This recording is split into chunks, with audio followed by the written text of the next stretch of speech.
Ayol kishining asabiylashishi, baqiroqligi gormonal balansiga to'g'ri keladi.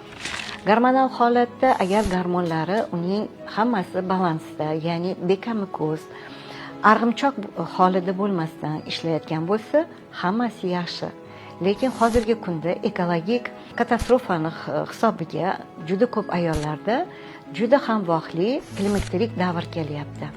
Ya'ni hayz ko'rishini erta to'xtashi. Bu holatda gormon o'zgarishlarida bizning hissiyotlarimiz ham go'yoki arg'imchoq sari o'zgaradi. Undan tashqari tanamizda har xil simptomlar kuzatiladi.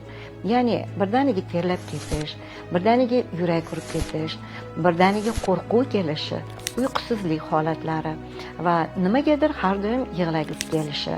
Bular hammasi gormonlarni o'zgarishini hisobiga biz bilmagan holatda energiyani tanqisligini his etamiz.